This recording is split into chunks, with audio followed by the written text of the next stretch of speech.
Chapter 6, Moonlight Madness. Asterisk 19 Hyoto Lane, Kuo Town asterisk. Issei awoke Friday morning between both girls. Said young women made disheartened whines as Issei slipped out from between the sheets of the bed and made his way first to the bathroom and then onto the kitchen. He busied himself by preparing breakfast while his two new housemates showered and dressed themselves. He was painfully aware that for the past hours he had been firmly up against both the girl who were now presumably in various stages of undressed in his house. Issei forced his mind to try and move on from the feel of their skin that he had awoken to as the group ate by bringing the discussion to the training and spar that they had been conducted the night before. Akino whined teasingly at Issei that he was mean to hit her during the duel, and she got the response she was looking for when he mumbled out an apology. The girls asked how heavy his armor had been as they could hardly lift the helmet and were unable to do more than shift the breastplate.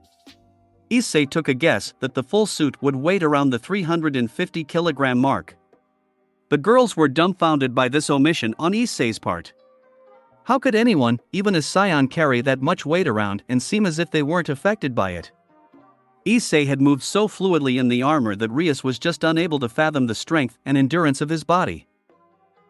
Issei went on to tell them how he would like to have weighted clothing available in the real world as well, but it didn't exist and he wasn't able to manufacture it.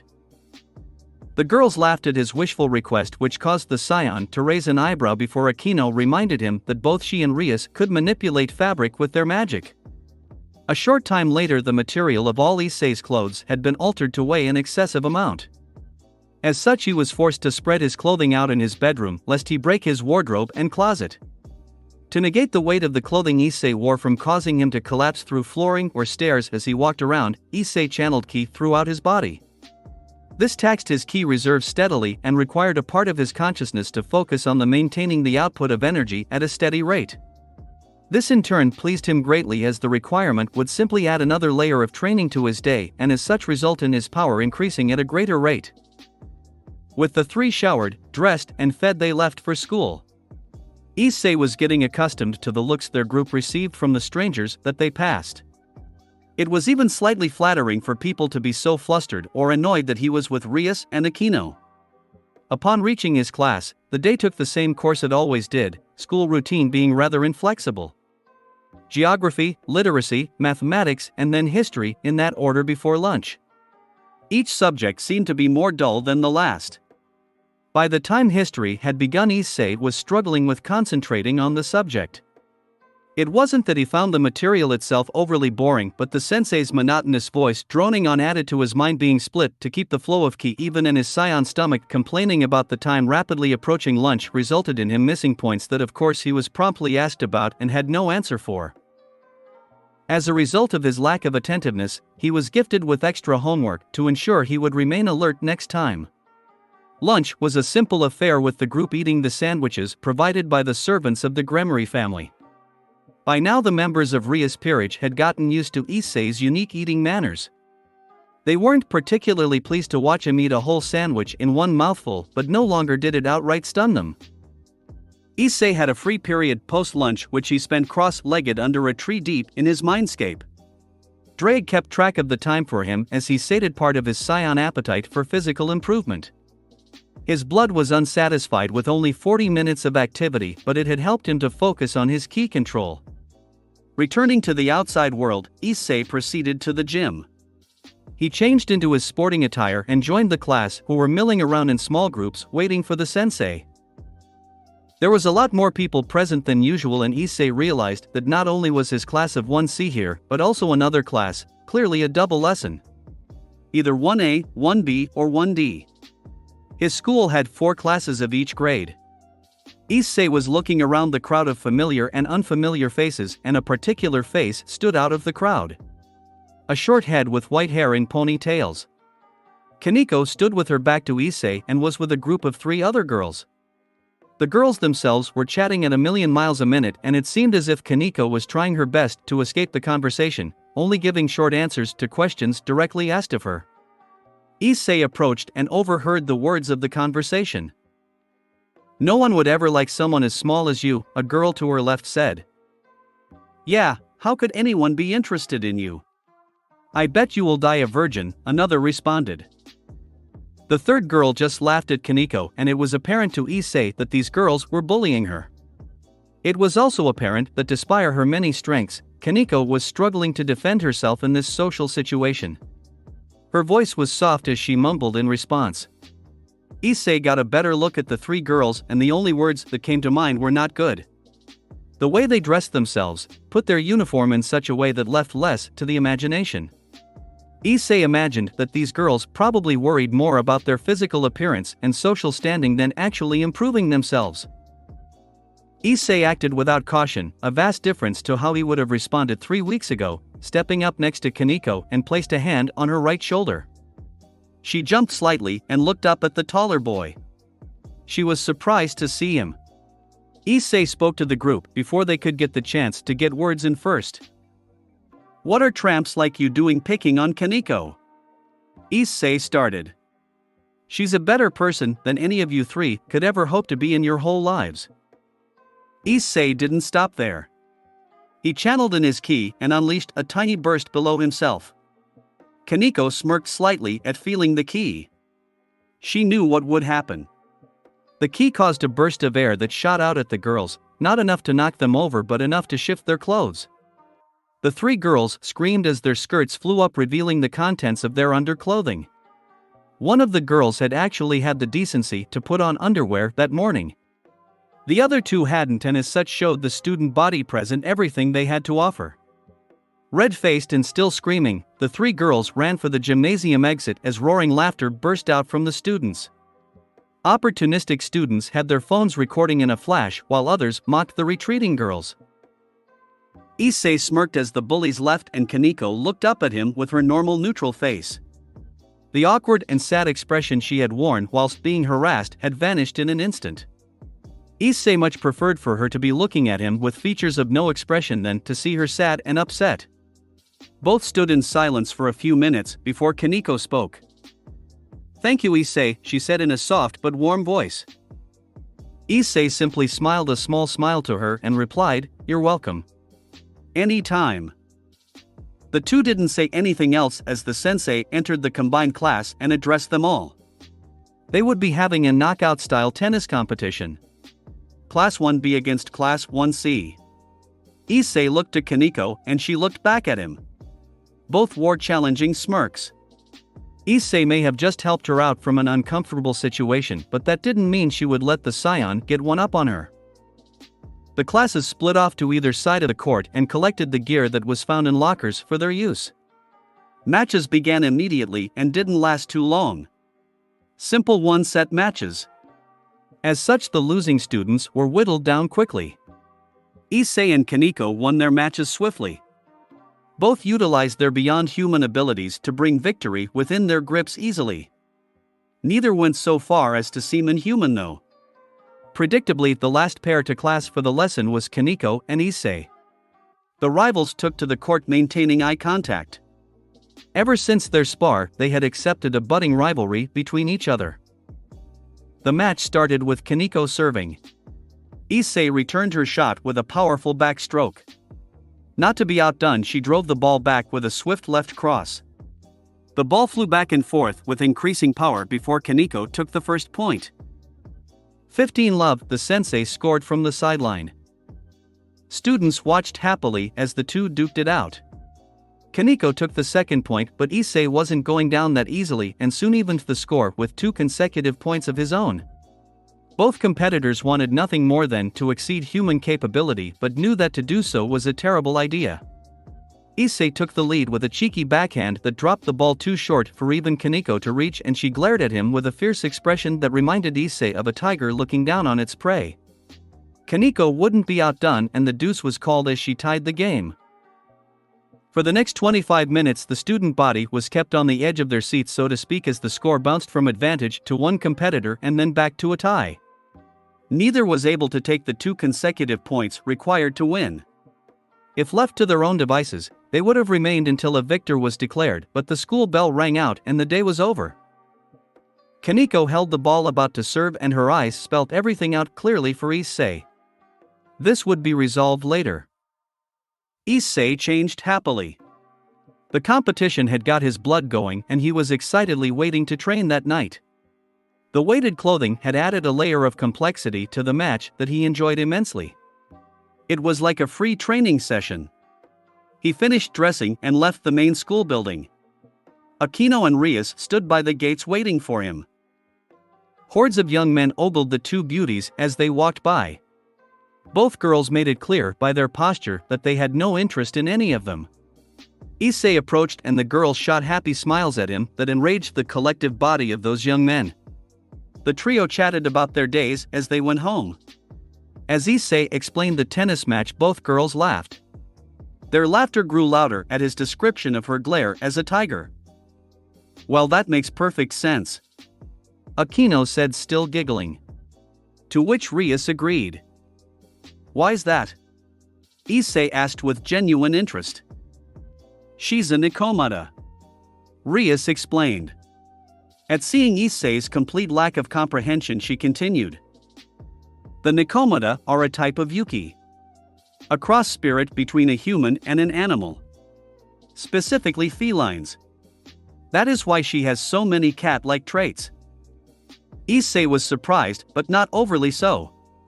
He had met enough inhuman people to be able to easily understand how Kaneko could be one, and now that he thought of it, her actions were very feline at times. Arriving home, Issei beelined directly to the fridge and was amazed to find it brimming with food. He looked in the pantry and found it stocked to capacity as well. He opened his mouth, turning to Rias, but she explained before he could even ask. "My family is paying for our food. Surzex agreed to deliveries twice a week. He knows how much you consume, and so now you no longer need to worry about paying for food. I told you that I would solve the issue of you needing a job." Her voice soft as she spoke to Issei. Issei was touched by the fact that she remembered his plan to get a job and had found a way to avoid him needing to find employment to feed himself. The routine of the trio of new roommates was very much the same as it had been the night before. Tonight, however, Aquino cooked and Issei was happy to try her food. She cooked with a lot of spices, but the food was seasoned perfectly and delicious. Rias felt a touch outdone by her friend and was in a slightly sour mood until Issei mentioned how much he had enjoyed her food previously as well. Once again, Issei couldn't claim to be an expert of the heart or relationships, but knew enough about girls to know when they were acting jealously. He also wasn't dense enough to not notice how both girls enjoyed his affection and time. Being honest with himself, he enjoyed both of their company as much as well and could feel the pleasant pressure in his chest and stomach at being around them. Although perhaps the feelings in his stomach was his saiyan biology demanding more nourishment. After cleaning up, completing homework and showering, the three went to bed. Issei began practicing his control over his ki. He expected that Rias and Aquino would invite themselves, but he spent the night alone. It allowed him to focus on flaring his aura and attempting to master flight. If he was being honest, then he was glad the girls hadn't come tonight. He crashed far more often than he was happy to admit, even with the guidance of Drake. Whilst the great dragon flew under the motion of his vast wingspan, the concepts of flow, positioning and direction were still just as relevant for him as they were for his young host. Of course, he still wore his weighted armor throughout all the training. If he could master flight under the extra pressures it offered, then surely he would glide gracefully without it. Time flowed quickly for Issei as he shot into the air and attempted to maintain a level altitude. After half the night, he was able to lift off, circle a few laps around the island he had chosen to practice at, and land. Drake's advice changed over the course of his progress into more complex components regarding the management of wind, up and down drafts, liftoff and landing, hovering, and finally maneuvering. In no way was Issei smooth by the end of the night, but he had come leaps and bounds. Whilst Issei had been refining his aerial capabilities, Rias and Aquino had climbed into the bed they shared just as they had the night before. Rias watched Aquino drop off to sleep and considered visiting Issei to be alone with him, but as she went to climb out of bed, the act felt wrong. She looked across at the beautiful sleeping form of Aquino and felt as if she was betraying her friend to take extra time with Issei. If the two were to compete for him, then she didn't want an unfair playing field. But that wasn't the only reason. She looked at the soft curves and smooth skin that Aquino exposed out of her nightgown and found herself enjoying the sight. She almost wanted to touch her friend. Rias panicked slightly at the thought. Was she beginning to develop deeper feelings for her queen, Was her flirting really just playful flirting anymore? These thoughts flashed through her mind as she traced the outline of Akino's body with her eyes. Without being able to resolve these thoughts or feelings, she averted her gaze, rolling over away from Akino, closing her eyes as she did so. A soft seductive smile crossed Akino's lips as she felt Ria's gaze leave her that widened cheekily as her friend remained in the bed.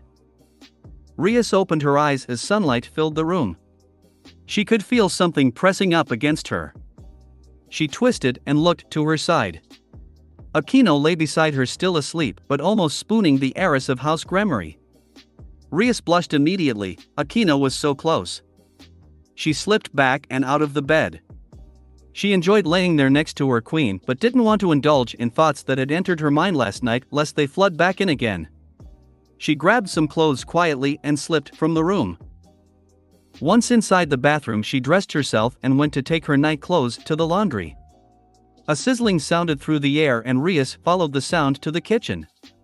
Issei was cooking bacon and eggs, sausages, hash browns and a wide array of extras for breakfast.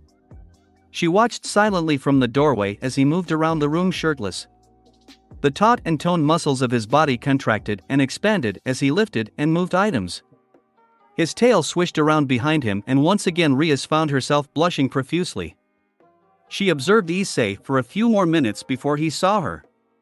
Both blushed at the eye contact and Issei spoke with a slight break to his voice.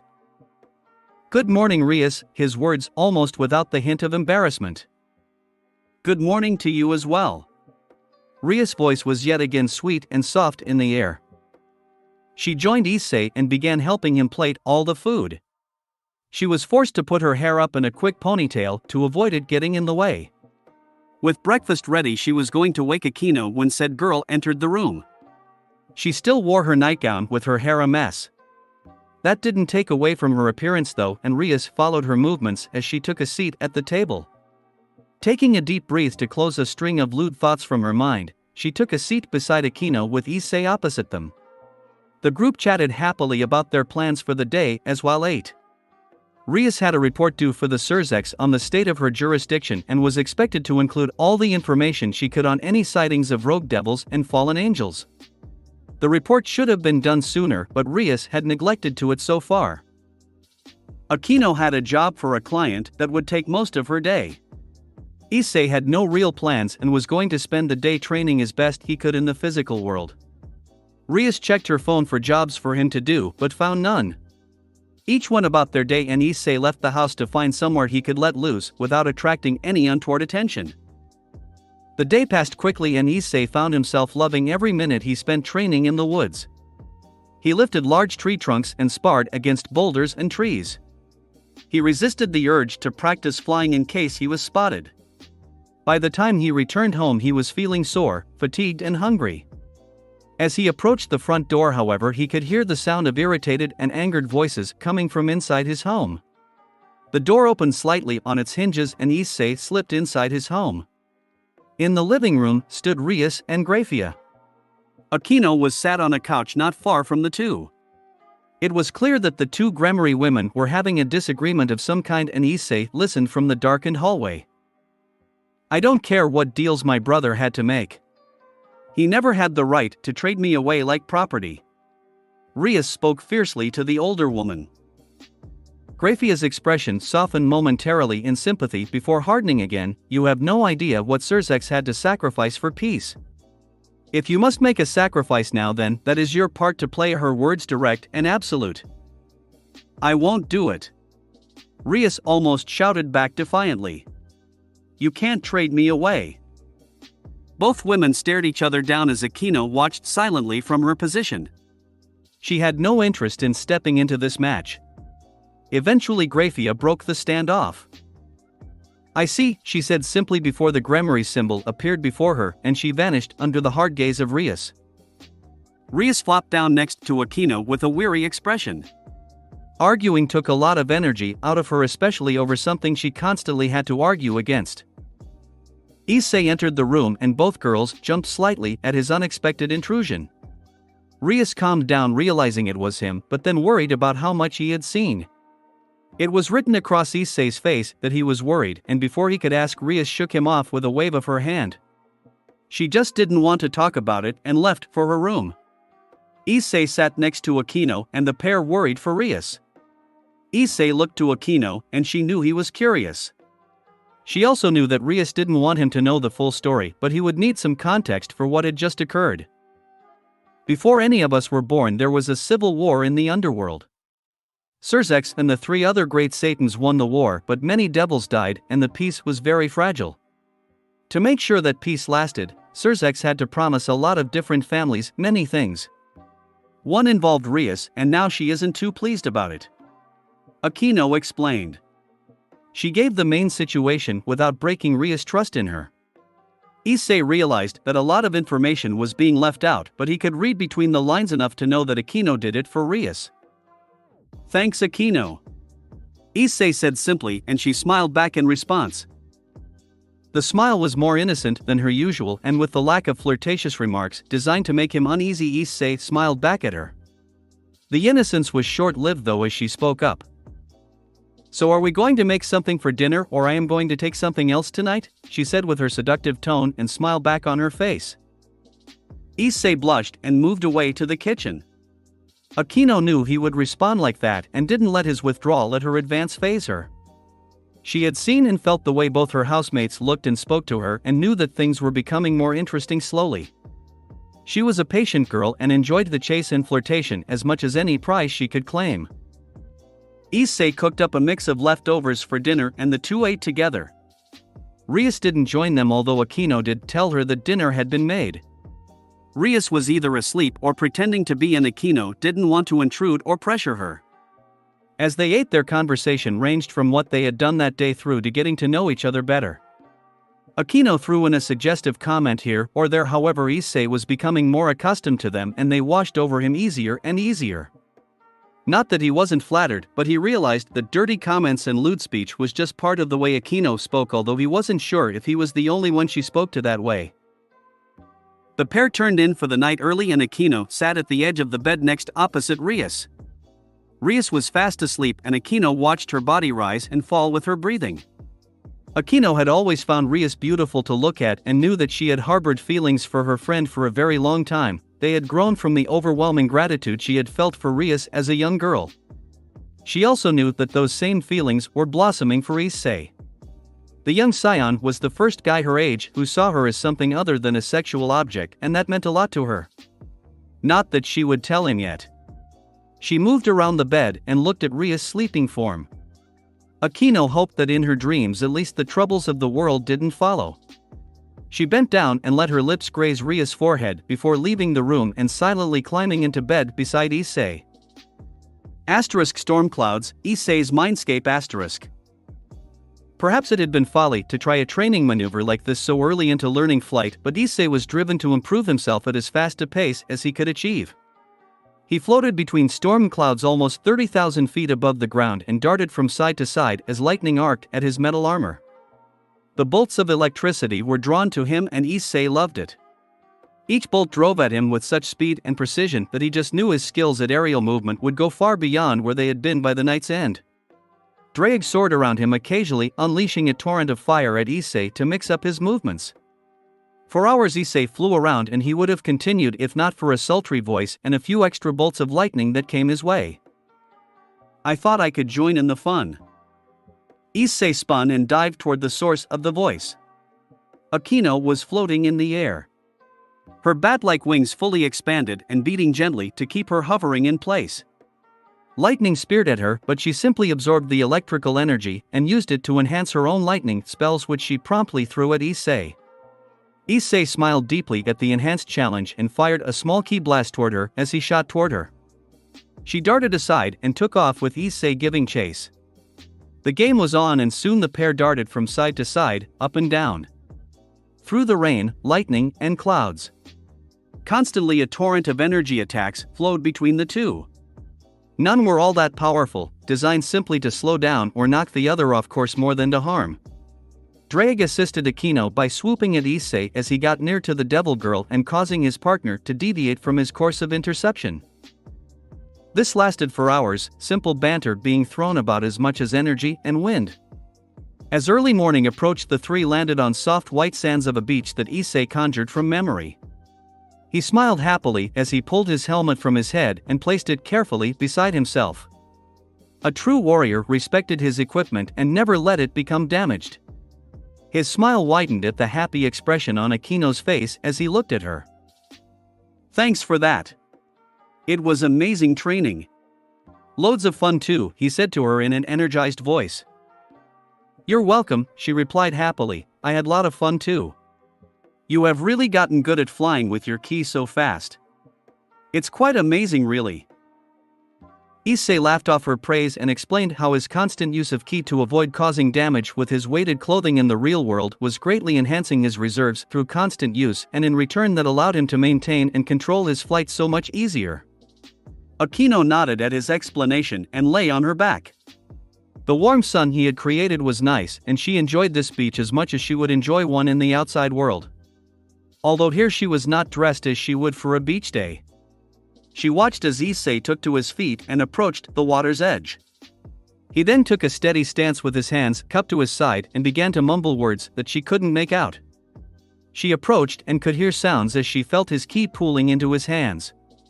He concentrated on directing the flow of his power into his palms as he tried different syllables over and over, yet they simply failed to produce a result. After 20 minutes of practicing and with daytime approaching in the real world, Issei stopped.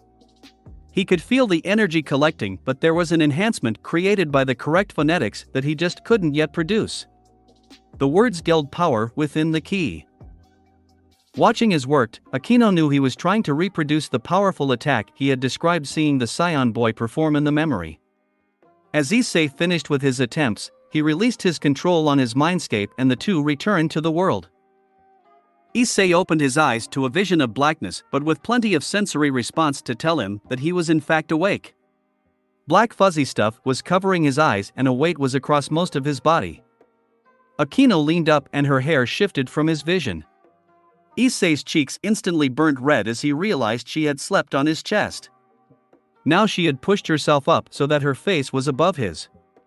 He desperately fought against the urge to look down, knowing that if her nightgown was as loose as he remembered, then her modesty would be less than intact.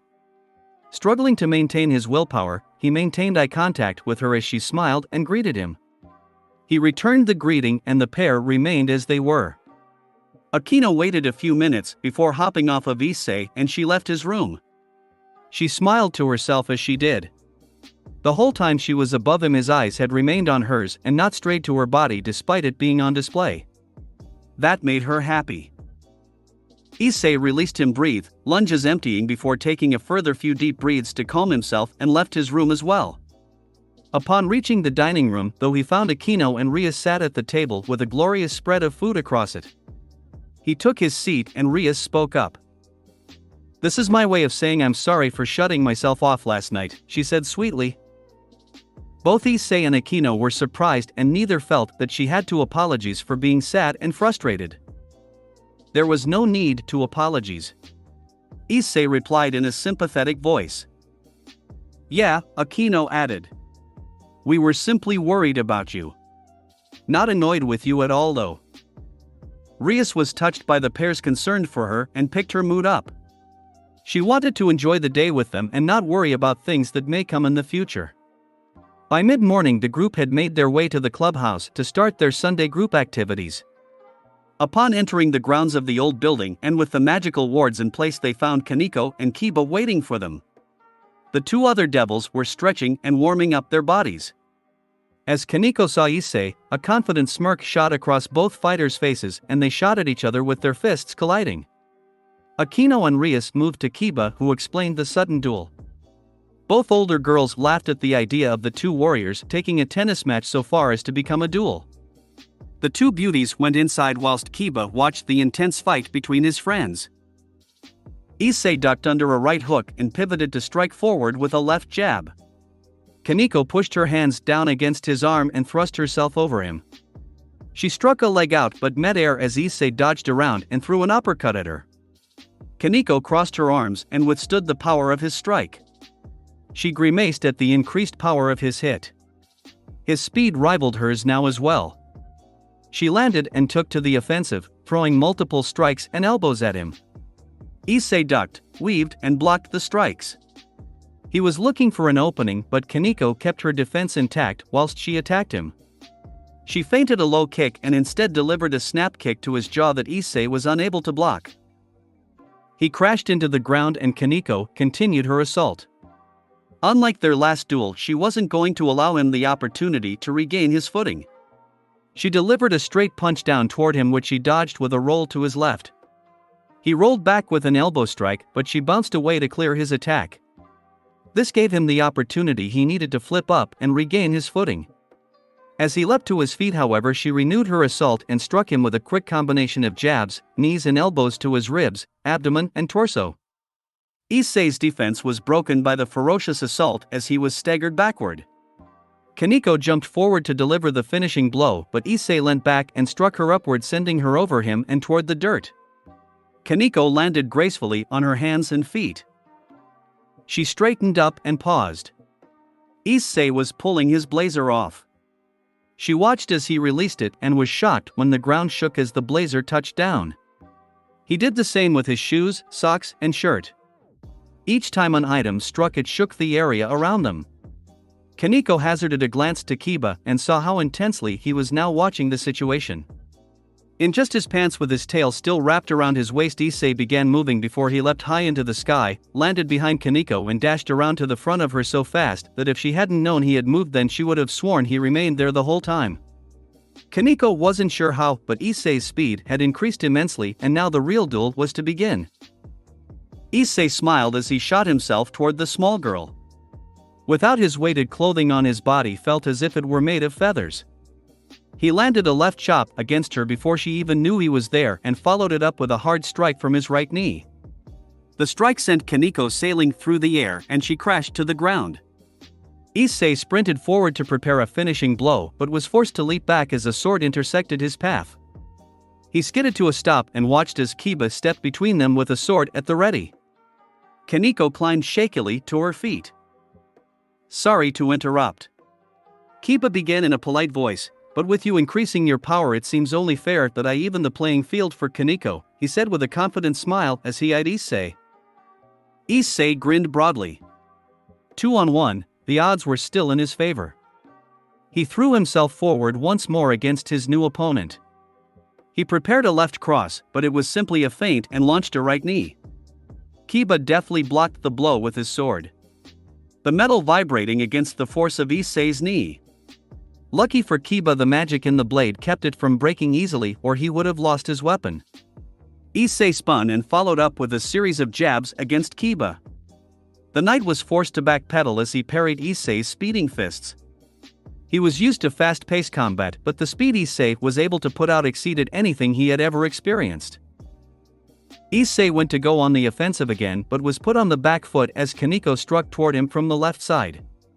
Kiba took full advantage and swung his sword with expert precision against Issei. The saiyan was forced on the defensive as he dealt with the two devils. This lasted a minute before his smile widened greatly. Issei took a breath and grounded himself, leaning back to avoid blows from both adversaries. As he straightened up and released his breath, immediately power emanated through him as his ki rose. His aura flared and he struck against the two. With a quick succession of hits, both Kiba and Kaneko flew across the dirt patch and into the side of the club building. Both groaned in pain as Issei released the control on his power. The devils slowly moved to a seating position. Neither had been ready for the mountainous growth in his ki and as such had been unable to defend themselves. Kaneko stayed where she was thoroughly beaten. Kiba tried shakily to regain his feet and Issei approached with a handout. Kiba took the gesture and Issei helped him up. "Are you quite done thrashing my peerage?" Rias asked and Issei turned to see her watching in amusement from the doorway. He hadn't been paying the greatest amount of attention to anything other than the fight, so he couldn't say how much she had seen. Either way, he could see how she was now looking at him standing sweaty and topless before her. Issei turned to face her and the blush deepened across her cheeks. Issei made to make a confident remark, yet only a pained gasp left his lips as shooting pain shot through his lower body.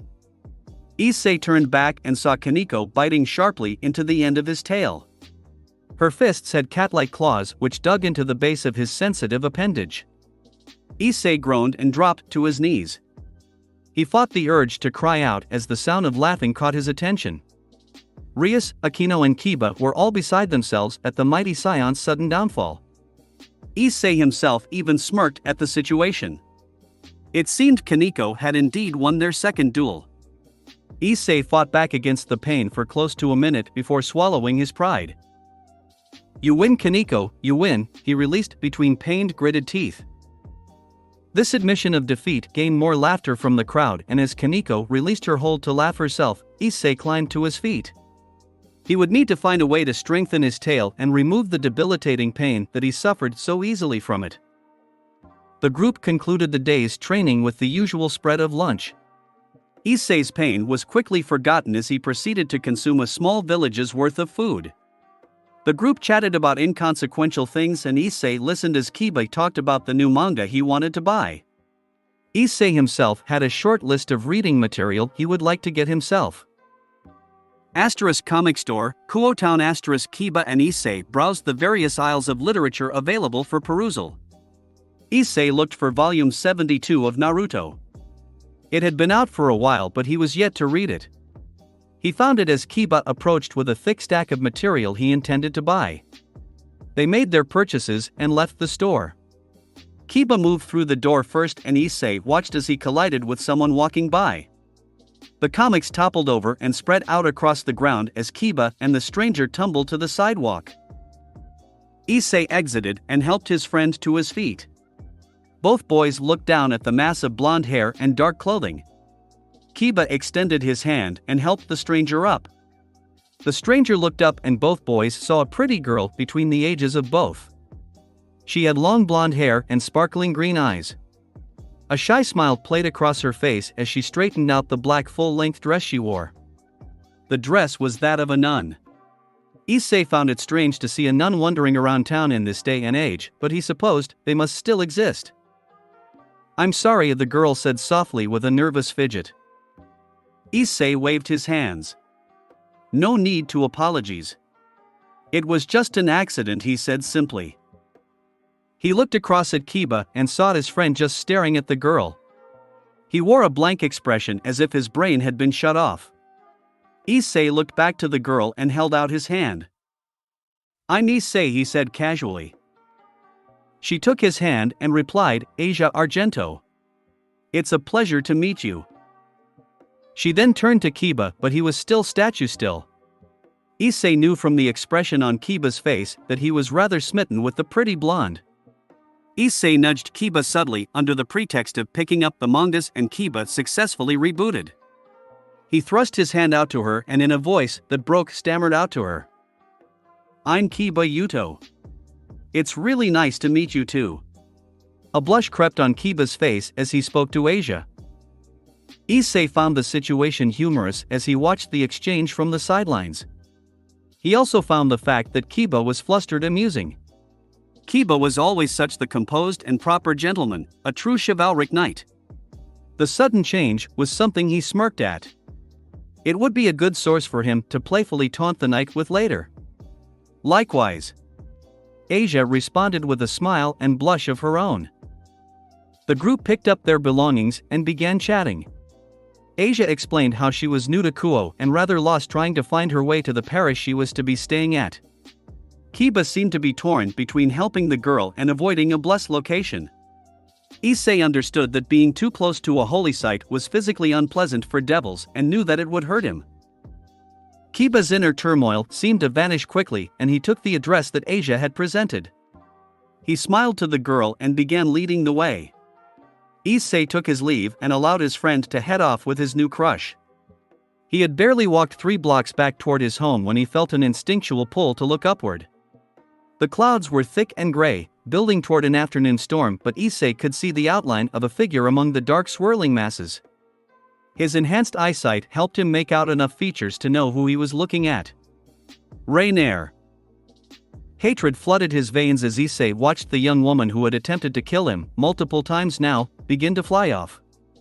He paused for a second and considered his options, but there was only one he would do. He slipped into an alleyway and pushed the manga into the inside pocket of his blazer.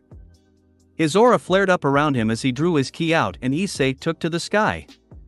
This was his first flight in the physical world and Issei smiled at that fact, despite his situation. He glided back and watched Rainier fly. The dark clouds covered both of their movements, both from any observation from the humans below and also for him from Rainier noticing him from within her peripheries. Issei became aware that they were traveling in the direction that Kiba had taken Asia. Time seemed to go slowly as Issei stalked his foe. Eventually he noticed that Rainier was slowing down and had come to float above a small park near a run-down-looking parish. Issei glanced down through the soft clouds toward the park as he saw Rainier lower herself closer to the ground, yet still within the cover afforded by the thickening rain clouds. Below the filthy fallen angel he could see Kiba standing with Asia below them. It was clear that Kiba was oblivious to anything around him as he spoke with the pretty nun. A spear of light appeared in Rainier's hand. The purple light emanating from the object as she took aim on Kiba. Issei wasn't going to allow Rainier to ambush his friend or escape him again. In a blitz of power he shot forward and drove his fist into Rainier. The fallen angel was projected into the distance as she had been completely oblivious to his presence. The surprise caused her spear to wink out of existence before she could even posture to utilize it. She shot a few hundred meters before halting herself and looking toward her assailant with a mixture of shock and rage. Issei floated cockily less than 50 meters from her. Rainier's expression turned to outright incredulity at the sight of the floating saiyan. "Yeah, I can fly now. There is no escape for you, bitch," he spat at her with venom dripping from his words. Panic shot across Rainier's face and Issei relished in her fear. He focused his ki and fired himself at her again. She hastily summoned and fired another spear of light at him, which Issei spun to avoid as he charged through the air toward her. He drew back his fist and struck at her again. Rainier dodged to the side and began forming a spear of light in her left hand as she channeled more energy in her right. Issei struck out again and she twisted to avoid his strike. His fist grazed her ribs and pain flared from the force of his strike. Despite it only being a glancing blow, the impact still drove the wind from her lungs, causing her to gasp harshly. She grimaced as she projected both bursts of energy at Issei. The first was the spear of light that shot wide and went nowhere near him. The next grew and exploded in front of him. It amplified the sun's light and created such a blinding burst that Issei was forced to cover his eyes as his retinas burnt. Issei lowered his arms as the light faded and cursed loudly. Rainier had slipped away while he was blinded. Once again he had been unable to finish off his would-be murderer. At least he stopped her from interfering with Kiba. Issei turned and flew back to the park near the parish that his friend had been in. He looked around and saw that no one was there anymore. Issei landed in the empty park and made his way back home. On his way back he took his phone out and called Kiba. Kiba picked up and Issei told the boy about what had happened and how he found Rainier following both him and Asia. Kiba became concerned about their enemy potentially stalking them and agreed to meet at Issei's house to discuss the issue with Rias. Issei arrived home to find Rias' whole peerage present. The group sat in the living room and the two boys explained their afternoon from each of their perspectives. Kiba went first. He had walked Asia the whole way to the park opposite the small parish that she would be staying at. Red tinged his face as he spoke of Asia, and Issei could tell that he was hoping Rias wouldn't oppose to him spending time with the young nun. Rias made no comments in regards to his association and instead simply asked for Issei's side of the day's events. Issei relayed them and Kiba thanked him again for stepping in to stop Rainier's ambush of him. Rias took on a solemn expression and thought hard before speaking. "It seems like she was either stalking you or the nun," she said after a moment's thought. "Did the nun say anything that would indicate involvement with a faction of fallen angels?" she asked as she continued. Kiba thought briefly before shaking his head. "Not at all, she seemed to be just a kind person. A person with pleasant heart. A young woman with a passion for helping those in need," he elaborated in earnest.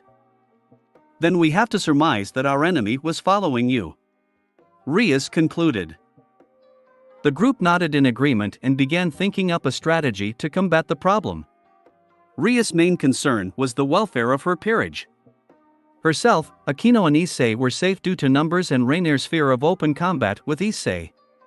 Kaneko and Kiba were the weak point though by living alone. Issei's house couldn't take more occupants and the two didn't have the room to live together. That left only one option. "I have a solution," the heiress of Gremory began. "Firstly, from now on we go everywhere as a peerage. Safety in numbers and all that. Secondly, I would like you both to move into the Gremory mansion in Hell," she directed the final statement to Kaneko and Kiba. Both looked as if they hadn't been ready for that eventuality but accepted their king's request. Neither wanted to wake up with murderous fallen angels in their homes. First they would have to speak with Surzex or Rias' parents, though, as Rias couldn't just move people into her family's home without first gaining approval. She expected that they would be more than happy to have the guests. Most of the rooms in the mansion were empty after all, and Rias knew that both her parents and Surzex were fond of company, but still it was the simple courtesy of asking. Rias summoned the Gremory symbol and the group collected inside it before vanishing from the mortal realm. The group appeared in the entrance hall of Rias' home and waited as she sought out her brother, parents, or someone who could direct them to them. Before long Rias found Grafia, who suggested that she try the southern gardens. Surzex and Ajuka were last seen out there having a sparring session in the moonlight, her parents still not back from their tour of House Gremory businesses. Rias returned to collect her peerage and led them out of the grand doors into the front courtyard. The group made their way outside and into the gardens. Many exotic plants filled the area and the sounds of clashing steel filled the dark air. The cycle of day and night in Hell lined up perfectly with the cycle on Earth, and the full moon had now rose high into the night sky. Issei found it interesting to see the nature of Hell, as during his previous visit he had remained entirely inside. As the group approached the sparring pair, Issei looked up at the night sky. He was curious to see what the sky of Hell would offer. Stars shone here along with a full moon. A moon that held a reddish tinge but otherwise was the same silvery orb as on Earth. Issei stared at the moon and felt a pull. A tug at his inside that was both intriguing and mesmerizing. He stopped walking and stared at the reddish silvery orb silhouetted against the dark sky. Akino noticed Issei's sudden stop and turned to look at him. She saw him enraptured with the moon, but what caught her attention was his eyes. They were turning red. "Rias," she called out, and the group turned and looked at her. They followed her gaze and looked at the transfixed saiyan. Rias went to approach Issei but stopped when she heard the sound that escaped his lips. They all stopped. Issei let out a growl, a guttural feral growl that spoke of violence and danger. Whiteness, Issei's mindscape. Drake had spent his time lazing around Issei's mindscape. When the young scion wasn't present training, the Red Dragon Emperor often slept or daydreamed. He had very little to do otherwise. He could watch the events taking part in the outside world through Issei's eyes, but he felt this was a violation of his partner. As if he was taking away something private from Issei. The two always spoke of the events of the day, and he offered his advice to Issei. He had just decided to roll onto his side to get at an itch behind his right hind leg when he felt a presence around him. It was a terrifying ancient presence that the great dragon had never felt before. The dragon could feel the presence seizing control of Issei and summoned his magic to repel it. It was for naught though, as his magic seemed to achieve nothing. He tried again and again until he felt the ground of his mindscape shake and his vision was drawn toward the source. Drake was not one to feel fear, but even he felt apprehension at the beast that approached him. A massive ape, covered in thick brown fur with blood-red eyes. The beast stood at over 60 feet tall and rivaled Drake in size, but that wasn't what worried him. It was the immense ki that the creature possessed. It was the same ki as Issei, the same exact signature, but feral, wild, and untapped. As if his very potential had taken form and seized control in the form of this great beast. The beast roared and charged at Drake. The dragon reared up and roared in return. His wings spread out and he arched his back before unleashing a great torrent of fire down on the powerful ape. It was for nothing though, as the beast plowed through the flames and barreled headlong into the dragon, bringing them together in a melee of two colossal beasts. Gremory Mansion, Hell. Rias watched as the vibrant and almost violent red color in Issei's pupils filled his whole eyes. He repeated the growl, this time much louder, and began emanating a powerful pressure from his body that drove the whole peerage back. "What's going on?" Akino asked, her words croaking, worry clear in her voice. Rias shook her head in reply. She had never seen anything like this before. It was only the beginning though, as she watched Issei's body expand rapidly. His clothes disintegrated as his mass exploded out in every direction. Muscles bulged and grew. His height rapidly increased and thick brown fur began to cover his body. His face elongated and fangs grew in his open mouth as he roared. Surzex and Ajuka landed next to the group. They had been distracted from their spar at the feeling of the pressure the young scion was releasing. "What in all that is unholy is happening?" Surzex nearly shouted in disbelief as Issei grew. No one responded, and the group watched as he grew to 30 feet and showed no signs of slowing down. He soon reached 50 and still kept growing. His power amplified as he grew. Finally, Issei let out an almighty roar as he stopped growing. The group stared at the monstrous 65-foot-tall beast in front of them. He was taller than the Gremory mansion, and upon reaching his apex, the roar he unleashed caused window panes to shake and vibrate. Rias stepped forward. "Issei," she called out wearily. The beast looked down on her before raising its left foot and driving it down at the group. They all darted away and looked up at their friend. Or the monster who used to be the person that was their friend. "Why?" Rias asked, to no one in particular.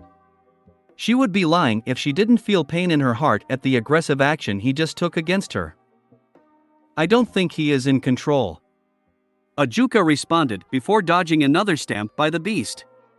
Each time the great hairy foot struck the ground, it caused a violent shake as powerful as any earthquake.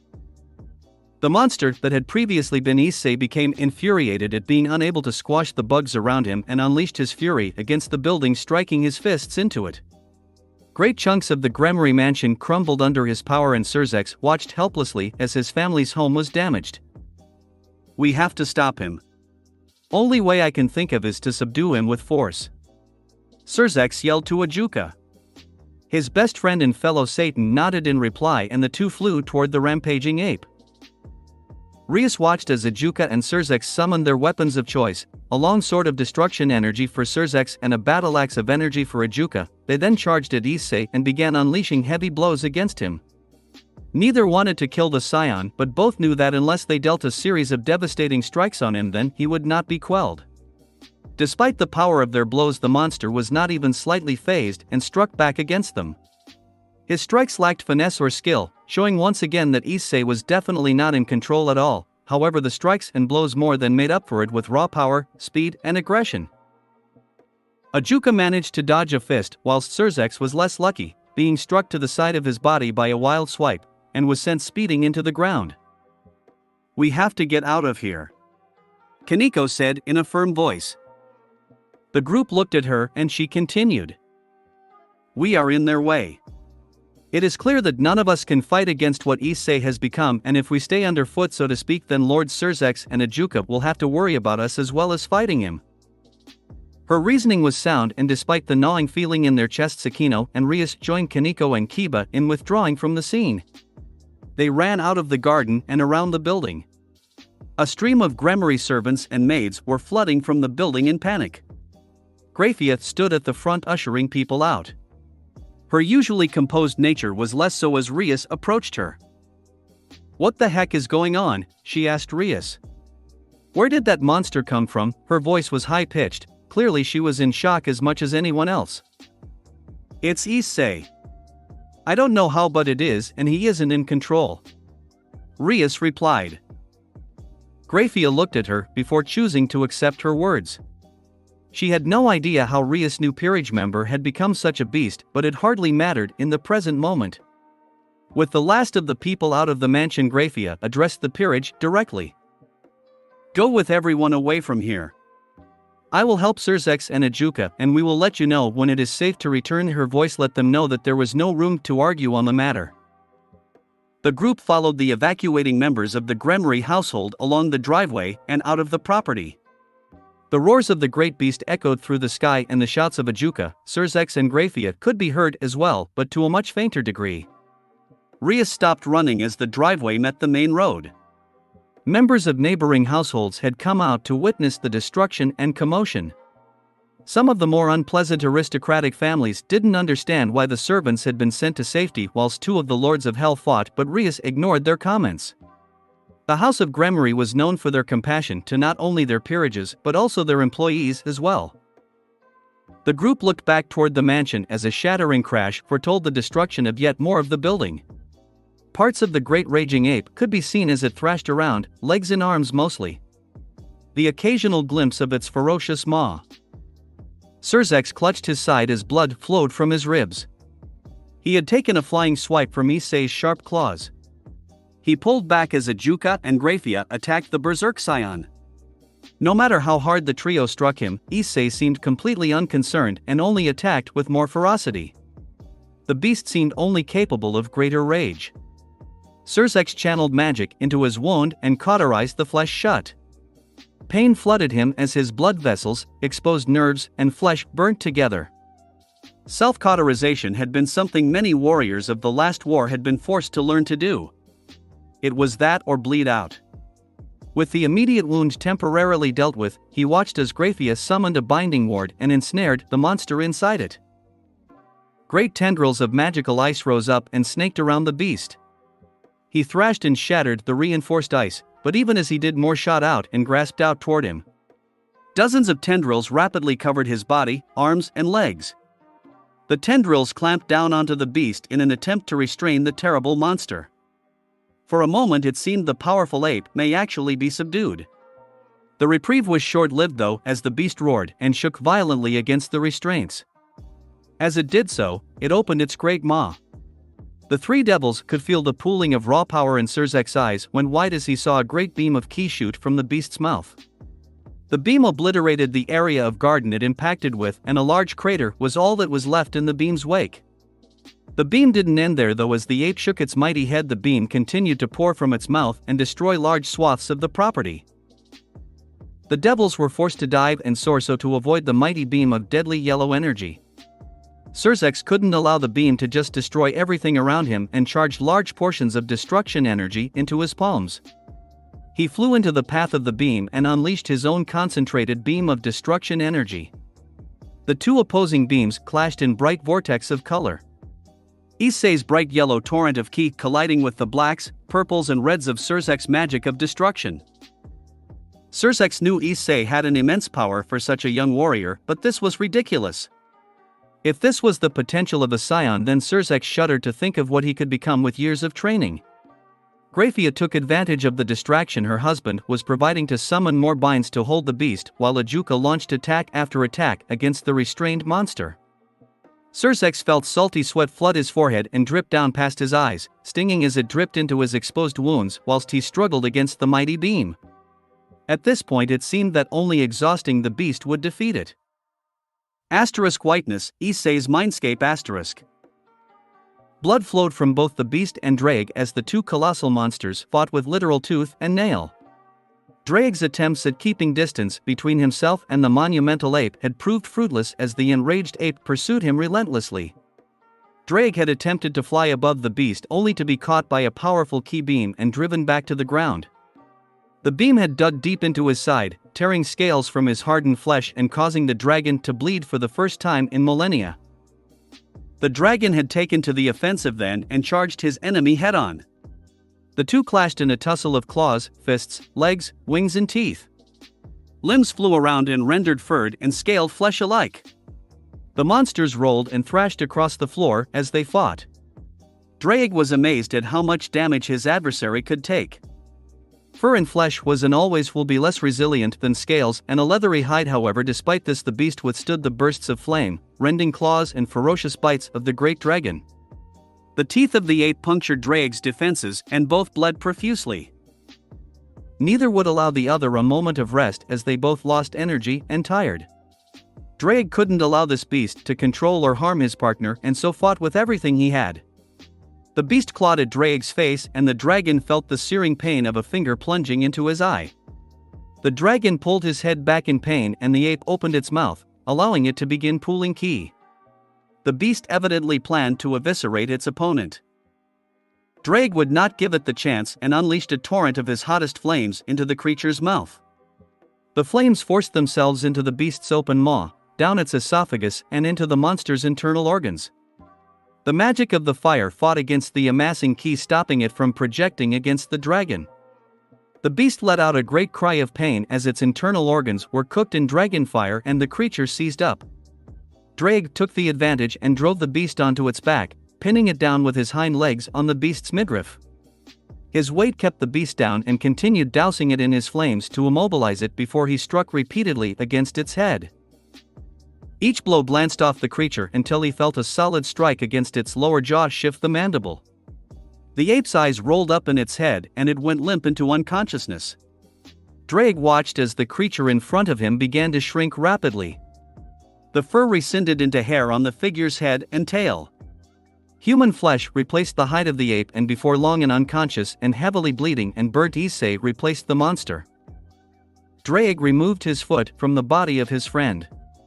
Issei was now himself again, albeit unconscious, bloodied, burnt and crushed, but that would could feel his vital signs, hurt yet within an acceptable range of survival. His host would heal, and once he awoke Drake knew the pair would need to discuss the cause of this unexpected commotion. The dragon collapsed down next to Issei like a cat and stretched out his fatigued body. His own injuries would heal rapidly enough and none were too serious. For now he would just watch his young partner. Gramarye Mansion, Hell *. Rias watched the magical exchange from the sky outside the property. She wouldn't disobey Grafia and enter the property, but no one said she, her peerage and many other onlookers couldn't watch from outside. She stared, completely transfixed in a mixture of awe, fear, apprehension and shock as the beast withstood attack after attack. Ice crept up its body, a binding spell she knew that Grafia was highly skilled in.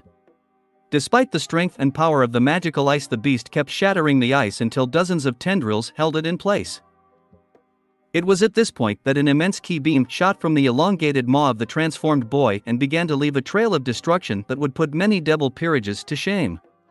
Surzex appeared before the beam and unleashed a tirade of magic of his own. The two forces clashed and battled for dominance. Further attacks bounced off the creature like grains of dust against an armored tank. The ki beam began pushing Surzex's own beam backward, and the onlookers watched aghast at what appeared to be a situation where the Lucifer of Hell would soon be overwhelmed.